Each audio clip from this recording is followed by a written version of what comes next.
Welcome back to Not 6 O'Clock News. This is a place where you can get information and inspiration for a brand new reality. My name is Natasha Rosewood. For those of you who don't know me, I'm a quantum healer, inspirer of intuitive intelligence, and author. Thank you for joining me on the show, and I'm looking forward to sharing some great information with you.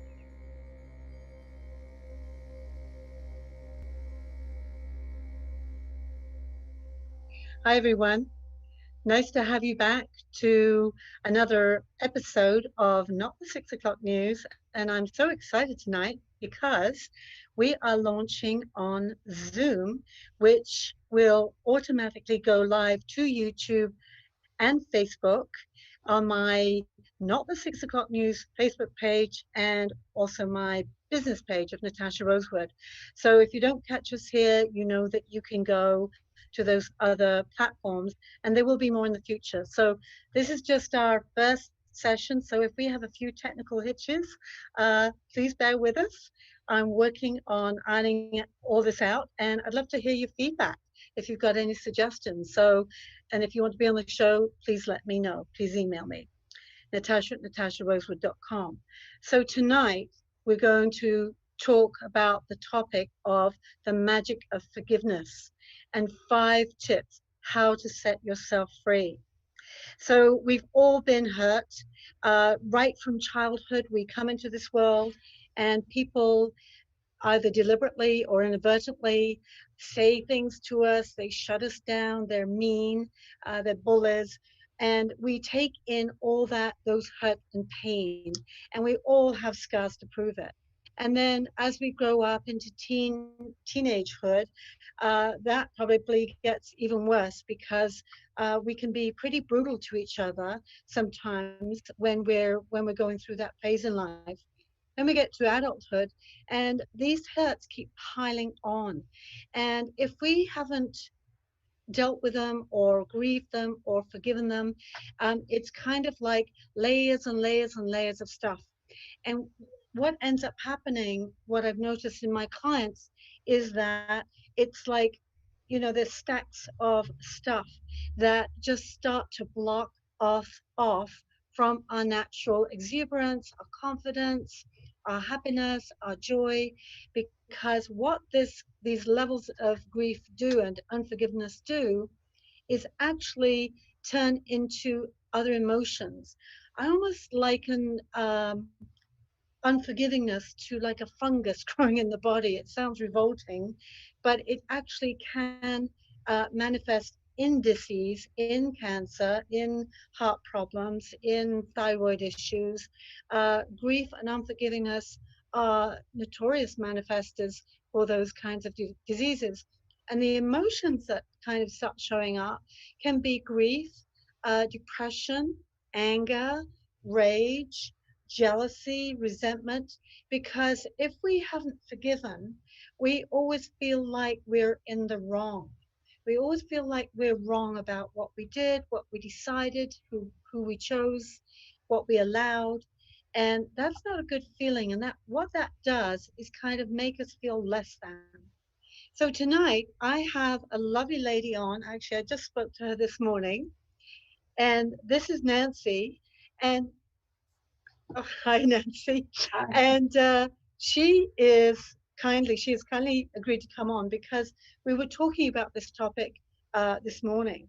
So, Nancy, can you relate to what I'm saying about the build up of pain and things that happen to you in your life? You know, disappointments in relationships, or people snub you, or you have a loss. I know you've had things like that happen, but can you relate to what I'm saying about how that starts to build into something bigger? It does because you start to think that maybe something's wrong with you. Yes, yes. And doesn't that feel make you feel like you're kind of separate from everybody else? I think what that this pain does is separate you from other people. So, and make you feel isolated in your own pain. So that's why this is so important. One of the things that people do as well, what I've noticed in my practice, I find that all of us probably, I don't want to say more women than men, but maybe it's because I read more women than men, is that we all often blame ourselves. We feel we didn't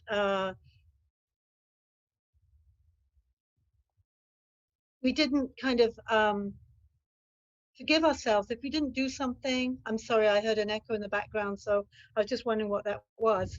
Um, we haven't forgiven ourselves. Say somebody committed suicide and we didn't make that phone call the night before, or we ran somebody down, or we think we did something or didn't do something, and it still was. We still blame ourselves even though we weren't conscious of that. So it's really, really important that in order to be healthy, I think we really give ourselves permission to release this old energy. And I don't know if you know this, Nancy, but I do something called quantum healing. I don't think we talked about this today, but quantum healing is for that purpose, is so that people can come to me and they can go through their life story to this point, all their pain, all their hurts, all their injuries, all their guilt, their remorse, all this, the negative stuff that they've gone through, and make peace with that. And then we go into a new reality and create a new story. So I'm just going to tell you, the audience, about my forgiveness story. I was in my, actually in my 50s, which is pretty mature, to begin forgiving, but I had forgiven some things. I think some things we can let go, but my life was not going well, kind of chaotic. And actually, another psychic suggested to me that I do this process, and it involved deep forgiveness. And I went, okay, what have I got to lose? So it involved a cleanse, an absolute deep cleanse, and I had to write down everybody that hurt me, everybody I'd hurt. I had to do it on a new moon, so it was a new beginning. And I had a bath with special bath salts, and I really set intention to be free of whatever was blocking me from being happy. And I did this thing, and I could physically feel it just leaving me, leaving my body like an extra energy, as if I was getting rid of that fungus. And then what happened, within a year, I met my soulmate, and we've been together ever since. And that, I swear to you, would not have happened if, unless I'd done that forgiveness exercise. So I'm so impacted by that experience.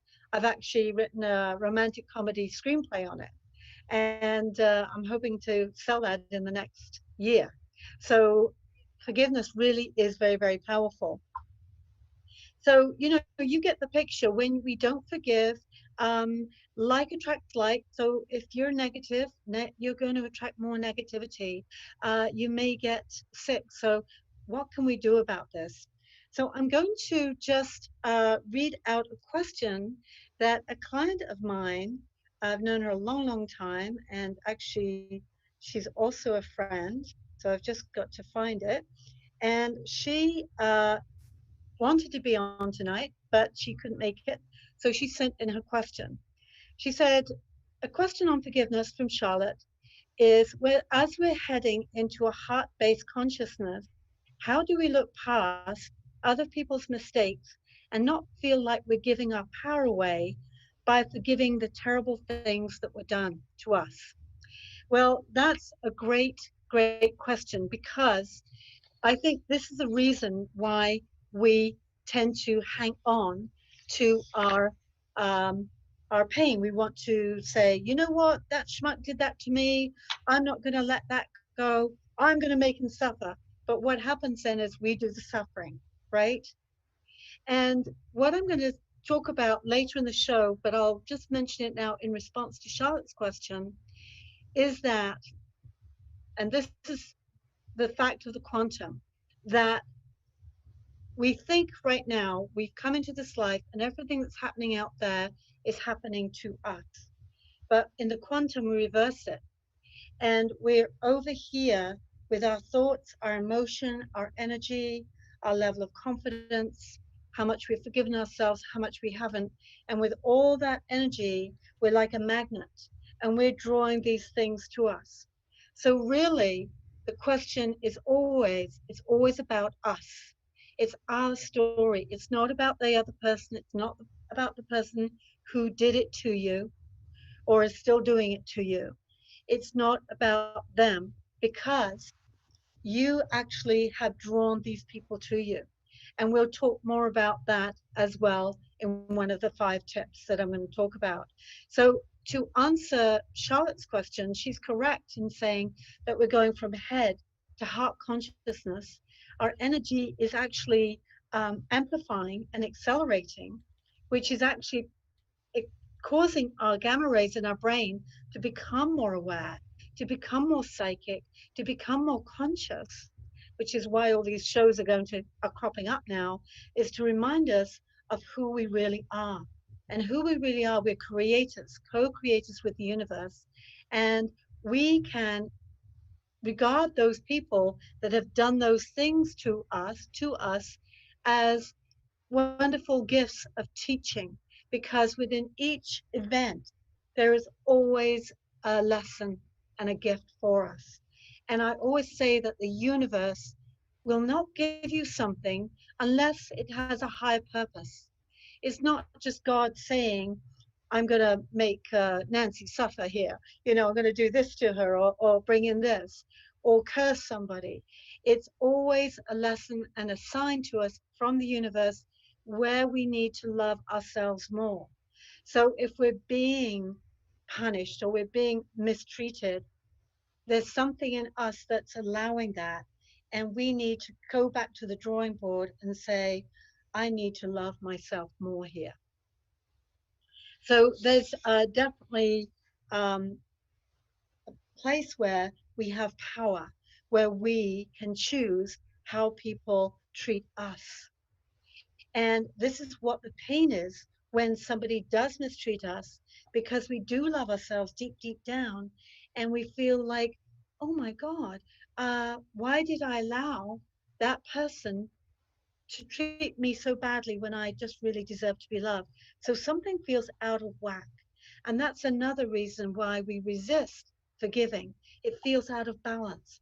We want an eye for an eye, a tooth for a tooth. But really, the universe has already taken care of that.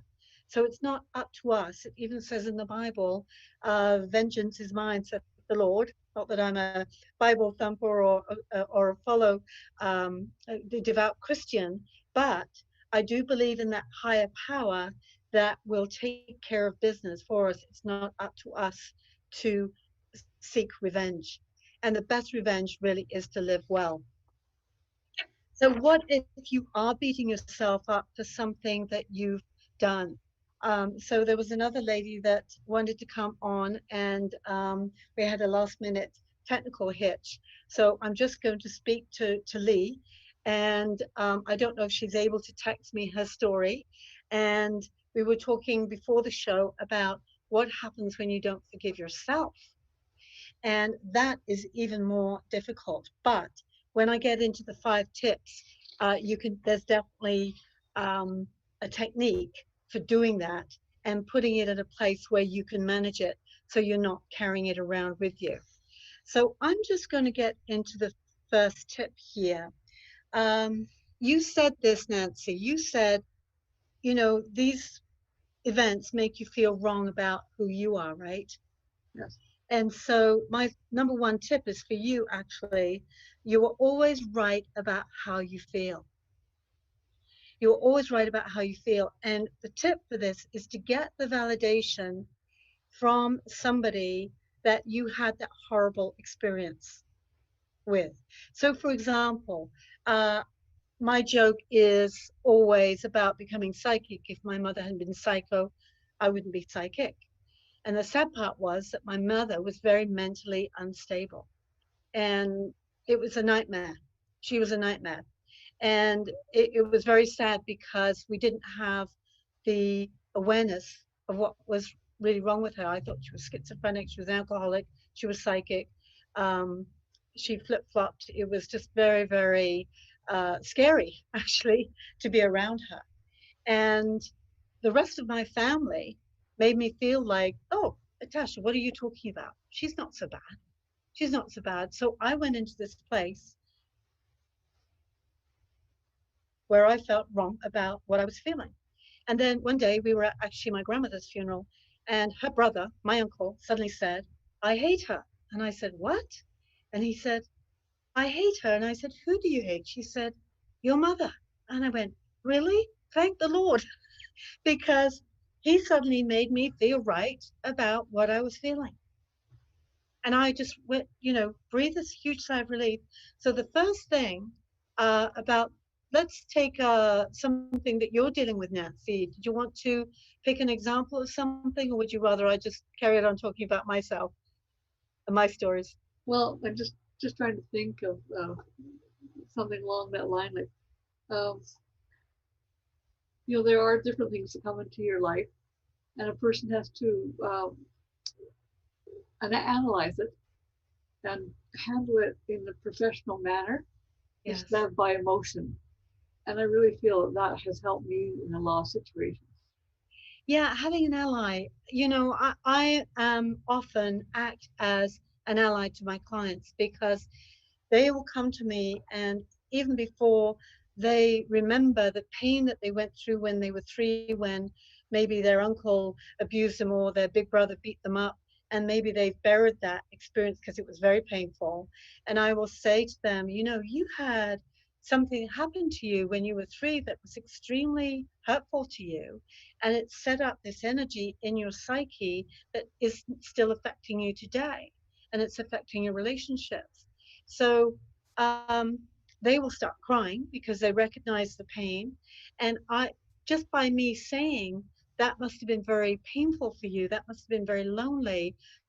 Did you have any support? And it's like, no, no, no. So just me saying that and feeling with them makes them feel right about uh, getting validated. It's almost like, when you go to the store and you park in the car park, and you go inside and you get your uh, ticket, your parking ticket validated. It's like saying, yes, I was here. And in the same way, when you're validated, you're saying, yes, that happened to me and that hurt, and somebody else gets me. And it just really halves the pain. So you're always right about how you feel. And um, and being made to feel right about something that was wrong is very, very powerful. And sometimes, when we're hurt, it's not even the event that happened. So say you got knocked down by a car by a drunk driver and you broke your leg. It might not even be the event, but it might be how it made you feel about you. And you might be beating yourself up and saying, what didn't I look properly? Was I not paying attention? You might turn all that pain onto you. So when you go through these events, asking yourself, what does that say about me? Am I stupid? Am I a fool? Uh, can I not trust myself? It's all those doubts and insecurities that come up when maybe as a result of what somebody else has done to us. So tip number 2 is, um, a lot of people, maybe like Charlotte, is saying, I don't want to forgive that schmuck. They did that to me. I'm not going to let them off the hook. I'll make sure they get theirs. Instead, maybe say, I'm going to set intention just to be free of this. Maybe I'm going to give it to the universe, but I'm going to not be somebody that carries the pain of what somebody else did to me. That's for them to carry because they set intention to hurt or harm. Maybe they didn't. Maybe it was inadvertent or not deliberate. But if they did, and that they meant to hurt you, um, you can set intention to be free of that and give it back to them. Now, when you've first been hurt, and this might apply to you, Nancy, if you're still in the first throes of getting through these things, you might not be ready to forgive. It might take some time first for you to grieve. You first got to go through the grief and the process and decide, what was my part in this, what was their part in this, and get some clarity on that.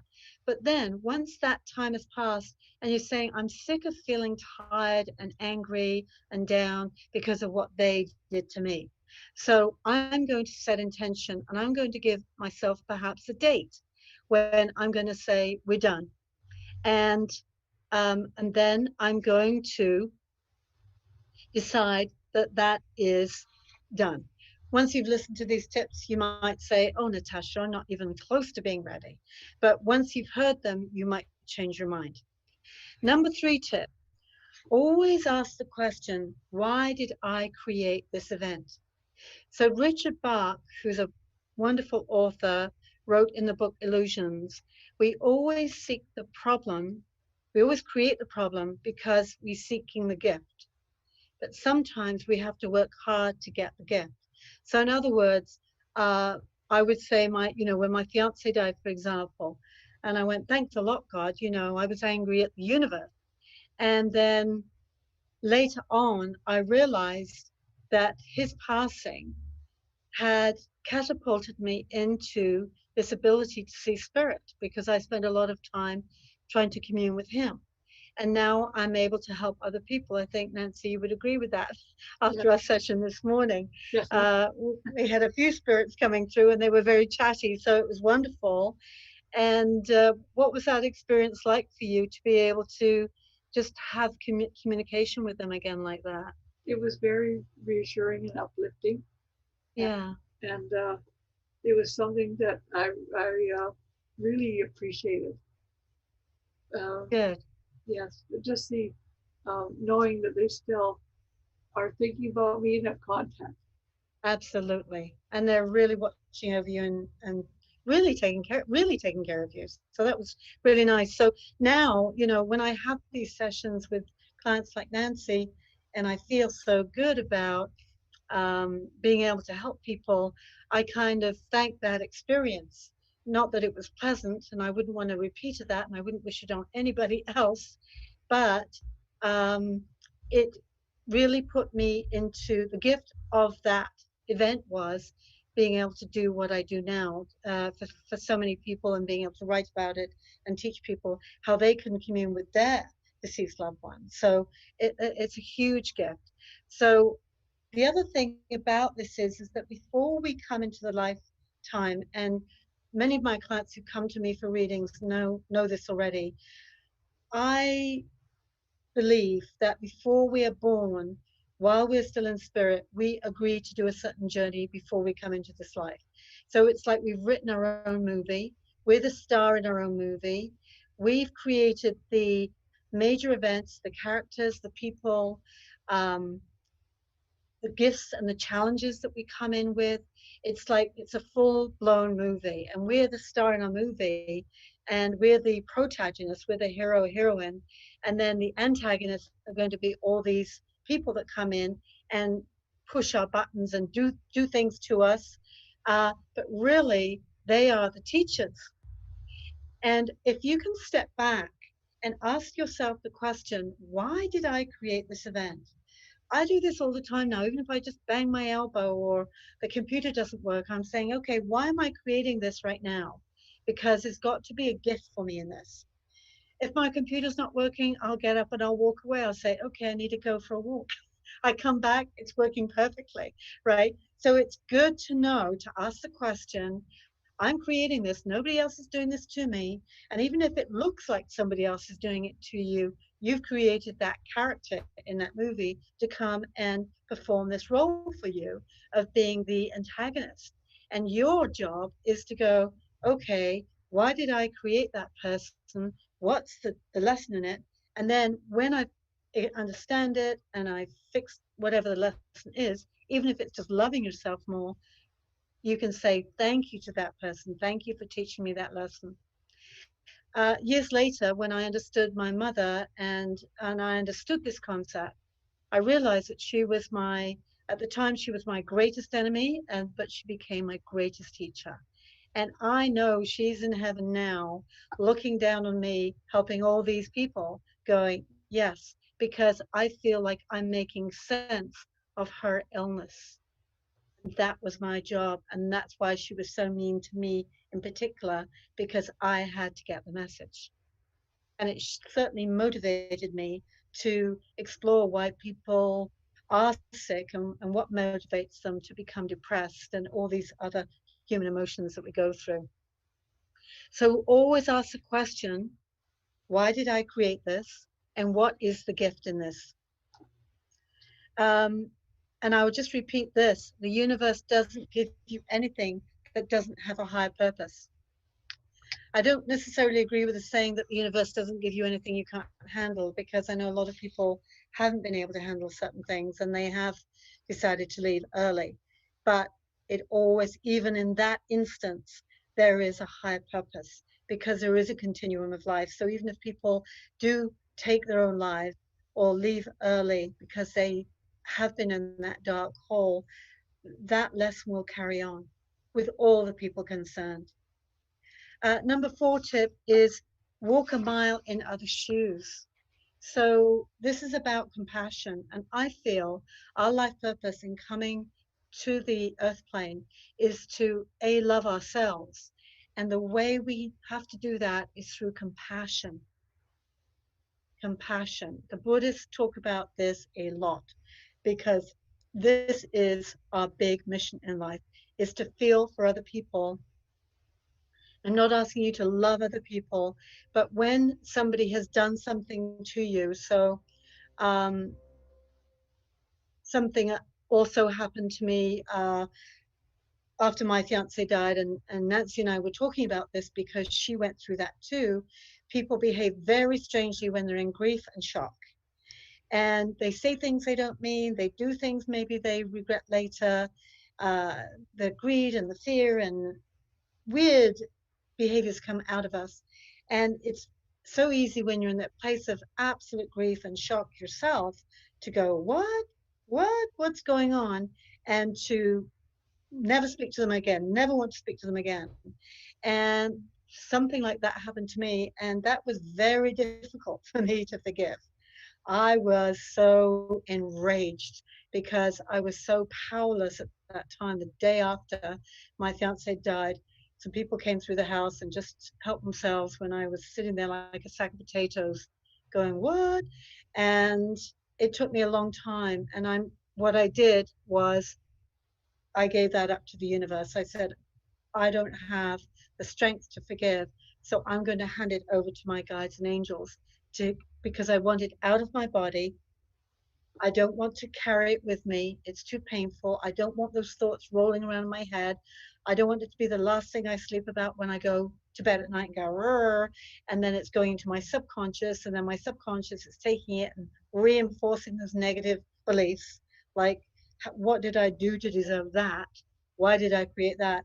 So it took me a while, and I had to have the help of the universe to remove it from me. But at the same time, I looked at where they were coming from. They had lost somebody close to them. They were in shock and grief. Uh, they didn't expect it to happen. They were acting out of their own shock and grief and not perfectly. So I really went into how they would feel, and kind of, I almost went into their psyches and was looking back at me and trying to kind of role play without them actually being in the room. And this, I think, role playing is so powerful if you can actually step into somebody else's energy and ask the question, like, what were they feeling? What was their motivation? Were they in survival? Did they think they weren't going to have any bread the following week? Did they think their house was coming down? Did they think they were going to lose all connection with their person that was deceased? Um, you know, people are very strange, and our minds go strange places sometimes. So it's about being compassionate. And I heard a saying today is like, always remember that people are doing the best they can with what they know in the moment. Not to say that you can't correct them and give them feedback and make them more aware so they don't repeat it, but in that moment, we need to forgive each other and give each other that um, compassion. Compassion. Because if we did something stupid or we said something outrageous and we didn't really mean it, it was just in a moment of um, shock or depression or misery, we would want other people to have compassion for us. So we've really got to dole out compassion. Um, so the fifth tip is ways of catch and release. And actually, there are kind of five tips within this category. So the first one is, I mentioned this one, just give it up. So, Nancy, have you ever tried surrendering anything that you've been dealing with to the universe? Every night when I go to bed, I try to release things so I can get them off of my mind and actually have a peaceful night. Beautiful. That's awesome. So, what I feel is I have talked about surrendering frequently when I've had a problem or I didn't know what was going to happen or for help with my computer. I frequently, throughout my day, have a constant dialogue going with the universe saying, okay, what about this? Should I give this up? Do I need to do anything here? Can I relax about this?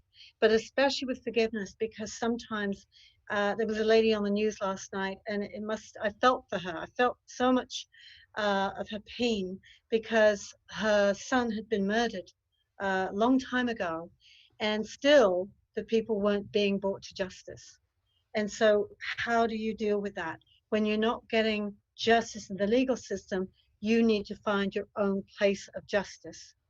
And I'll just say this, that the universe is a very big place, and our lives are just little movies within this timeline that we're in. And there's a continuum, as I said, and the soul seeks to balance itself. And so that's why we have karma, and that's why we have a conscience, and that's why we feel guilt, because eventually, it will right itself. There will be balance. And karma isn't really a negative thing to expect that you're going to be punished or you're going to be cursed if you've done something bad. It's an opportunity for you to learn to love yourself more and behave better and love your fellow man more and make it good. So if it's you that you're lambasting, if you're angry with yourself, you don't know how to get out from underneath that, or there's a real extreme event that's happened and you're not getting the justice that you want, or this person has died and you think it's too late, give it up to the universe. Ask them to set things straight for you and guide you towards that place of peace where you can just be at peace with what's happened. And remember, it's not, uh, it's not about them. It's always about you. It's always about you. In your world, it's about you. In that person's world, it's about them. So just get to a place where you can be at peace and lean on the universe to help you with that. Talking about people who've passed on, it's never too late to either be forgiven or forgive. So, another quick story again about my mother. She was dying of a stroke in Scotland, and my brother called me from Europe and said, she's had a stroke, she can't speak. And I went, oh, that's perfect. I get to have the last word. So I went there and I actually did a forgiveness ritual with her. And I knew she could hear me. And I said, I knew she wasn't spiritual. She didn't believe in an afterlife. And so I spoke to her and I said, wherever you're going, go in peace. You've hurt us. We've hurt you. Let's just let it all go like dust in the wind. And even though she could not move in her bed, even turn herself over at that point, she raised herself up off the bed and kind of released this moan. But it was like an energy, an old energy, like a cloud leaving her body. And then she fell back down on the bed and turned over peacefully and snuggled into the pillow and said, okay, we're done. I'm going to pass over now. And she actually passed over the next day. And at the time she passed over, the candle in the house, in her house where I was staying, actually extinguished. Because the candle went out and the nurse called and said, your mother's just passed. And I went, yeah, I kind of knew that. So after she was gone, and that story, by the way, is in the end of my first book. I think I'm psychic and you can be too. Um, I felt really glad that I had done that because that relieved me of all our agreement together, of this nasty contract that we'd had that was very hard, I think, on probably both of us. And I felt free of her, and I was sure she was free of me. 9 months later, when I'm back in my house on the Sunshine Coast, her spirit comes bouncing into the kitchen, and she looked young again and beautiful, and she was so happy. And she said, "Thank you so much for doing that forgiveness, because that released me from that agreement, that contract, and it allowed me to move forward more quickly in the spirit realm."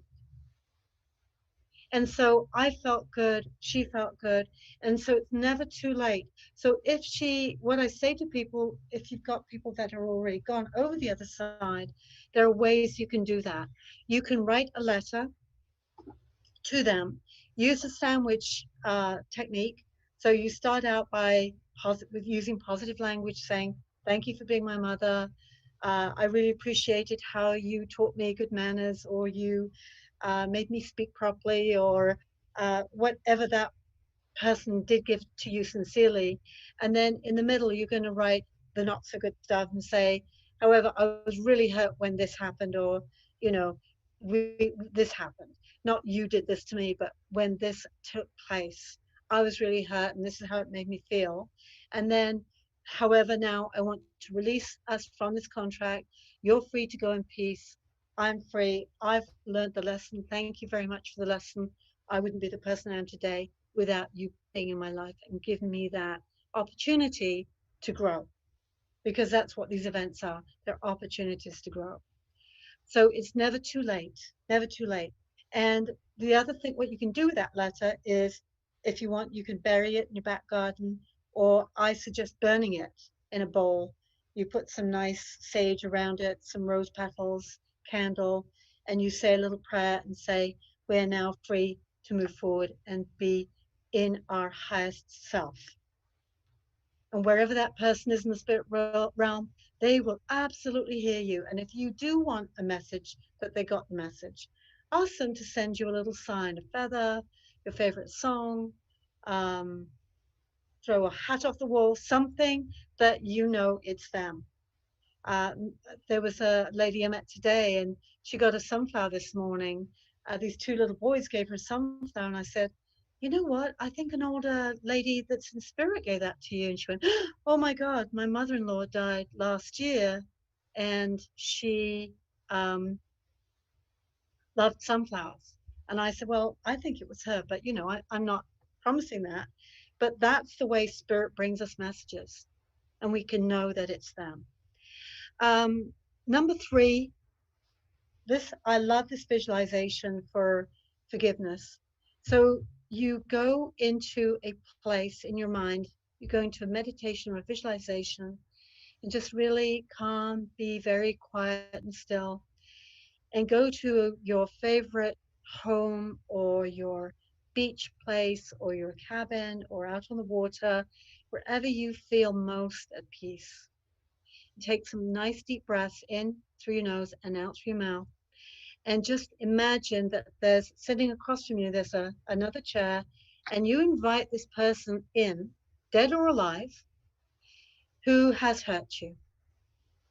And you have a conversation with them. And you maybe don't understand why they did what they did to you, or why did you stop speaking to me? I don't understand. Or why did you punish me? Or why did you run off with my husband? Or why did you steal from me? Whatever it was, especially when you don't understand, and just have a conversation. So ask them the question and then listen for the answer. But you're speaking from your highest self, not from your ego, not from your subconscious, not even from your soul.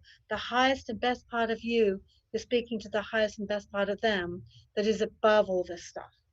So it's like you're two angels talking to each other and saying, "Well, I agreed before I came here to do this to you, so you'd wake up and smell the roses, right?" And then you go, "Oh, okay, I get it now."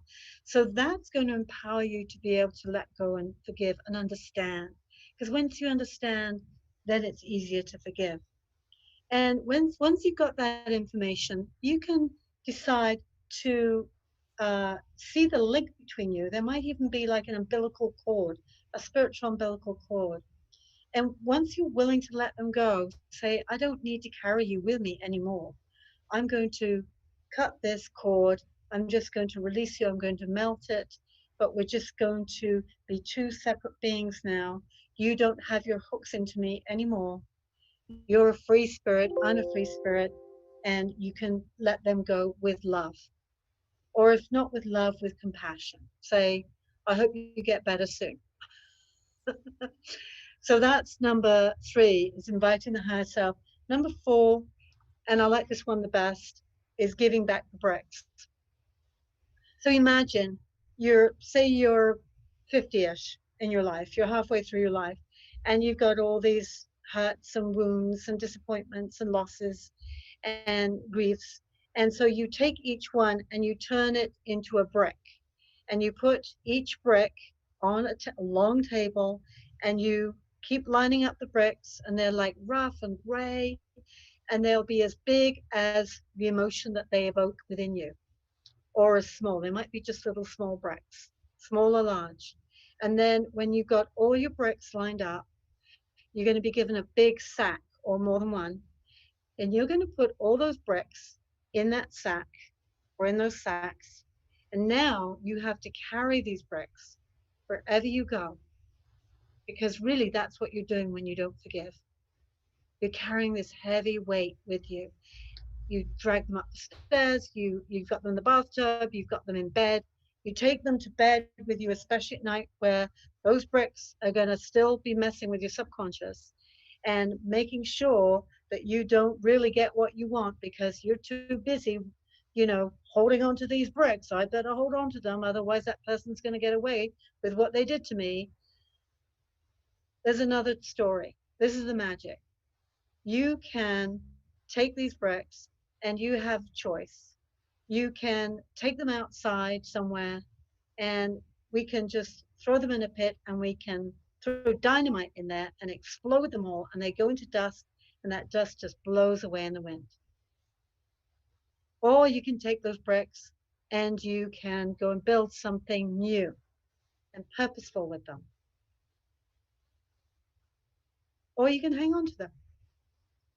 But you understand that when you do hang on, that weight is very bad for you. It weighs you down, it creates depression, which is suppressed rage and anger.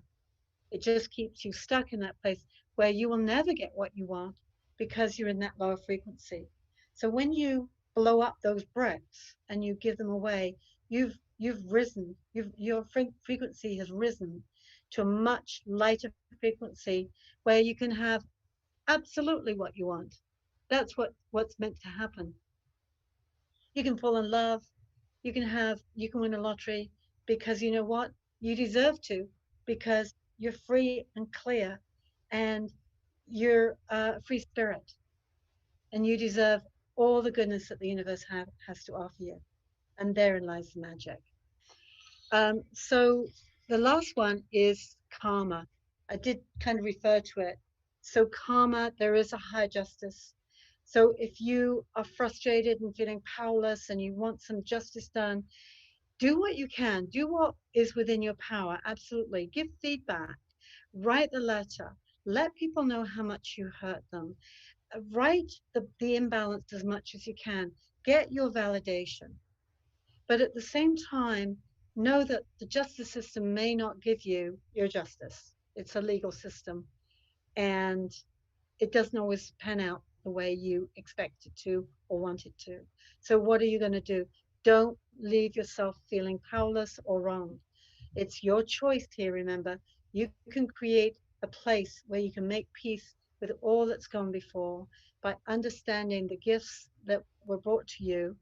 And maybe you were that person, the perpetrator, in a past life. Maybe you did this to somebody else, and now it's your turn to have this experience. So I've often asked myself that question. Maybe I did something in a past life to this person that I don't remember doing, and now they're coming to pay me back. And maybe it's not payback. Maybe I just need to experience what that feels like and how disempowering and hurtful that is. So I know I'm not going to do that to other people because that hurts. So I'm not going to do that to the next person. I'm going to treat people better than the way I want to be treated. So that good karma can come back to me. So imagine that your body is like a container and your mind, and you've got these thoughts and emotions and everything that you're carrying with you. And if you've got 40% of you is kind of mucky, gray, uh, nasty stuff from the past, that's going to cloud the rest of who you are. So you want to clean that out. And then you can feel fit. Your skin and your hair will look better. You'll feel amazing. You'll start attracting wonderful people to you, fun. You'll feel lighter and brighter and better. And that's the magic. So thank you so much, Nancy, for joining me. Is there anything that you would like to add to that? Any comments you have? Well, thank you for having me, and I really think it's very valid information that you gave. But I always feel that treat others like you would like to be treated yourself. Absolutely. And kindness goes a long way. Yes. And, even when getting back to when we blaming ourselves and we can use all those things, if we've got bricks, we can go and blow those up because lambasting yourself or punishing yourself does not serve anybody. So if you do have an issue that you want to feel better about, maybe you want to do something kind to somebody else that's paying it forward. Maybe you can't repair that, but you can do something that's going to make you feel good. When you feel good, you've got good vibrations, you attract good vibrations as well. Right. So I'm just going to do a shout out to a few people, as I always do at the end of these shows. I do want to shout out personally to Dr. Bonnie Henry. Dr. Bonnie Henry. I'm so proud, not that I have a right to be proud of her, but I'm so grateful, that's the word, grateful for her and the way she is so keeping us all calm and kind and safe. And really the way she's handled this situation. I also want to thank all the leaders because despite our politics, and there are some we don't like, obviously, I would not like to be in that position having to deal with all these situations. So I think most of them are doing a fantastic job. I want to thank the frontline workers, especially in the US, because I know they're under tremendous strain at the moment. And I'm sending all my angels and white lighters to really support them in getting through the next few months. And just being thankful for everybody who's being respectful, who's following the rules, and just being careful in this time. I think still sometimes wearing a mask is appropriate, sometimes not, but keeping social distance and washing hands is still very important. I don't think we're out of the woods just yet. That's my vision, but not to scare anybody. But it's just we've got to be careful. The outcome is up to us. So next week, I'm going to have a good psychic friend of mine on, Tammy DeMeza. She's from Tennessee. And we're going to have fun. We're just going to talk about what it's like to be psychic in this day and age. And also, we're going to invite you, if you'd like to come on the show and have a reading, be aware that it's going on YouTube and other platforms. So if you don't want your face and your name up on screen, you can put your just your voice and your first name up, and we'll have some fun with that. And we want to encourage you all to develop your psychic ability so you can get your own answers.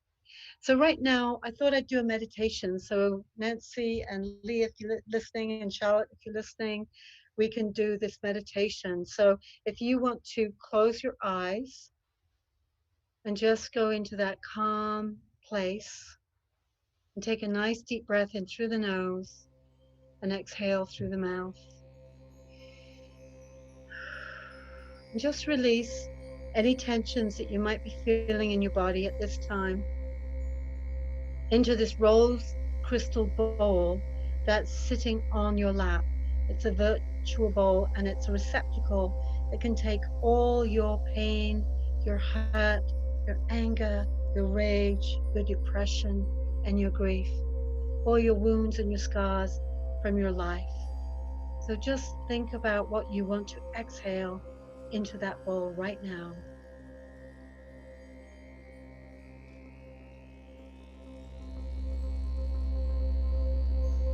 Just releasing them, getting them out of your physical body and into the bowl.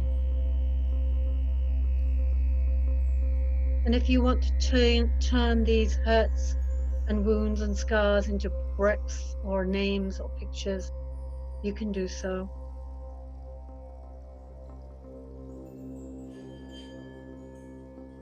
Remembering that each event was indeed a lesson for you, and within it is a gift that you may not understand just yet, but one day you will.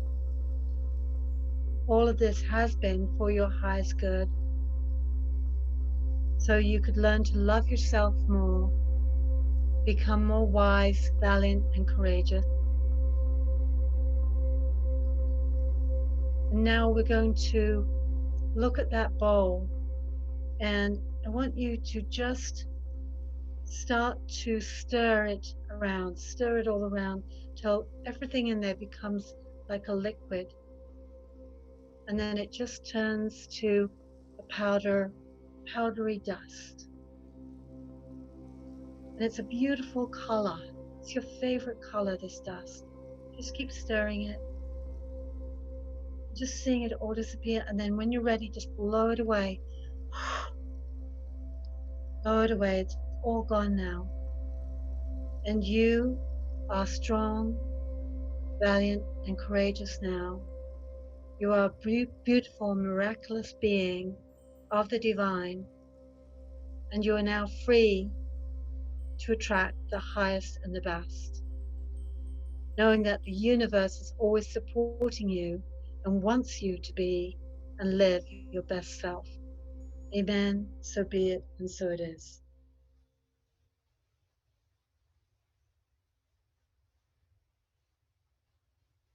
Thank you all for joining me. Thank you, Nancy. I'm sorry I had to pull you back out of that. Thank you. And anybody else who was joining me in the meditation. And I'd love to hear your comments or send me an email if you'd like to be on any of my shows. If you have a topic that you'd like to talk about, I'm really looking to support you. And if there are any teenagers out there who would like to be part of my leading edge peer group, teenage peer group, so we can change the world, please let me know as well. Thank you. Namaste, everybody. God bless. Thank you, Natasha. Wonderful person. Thank you.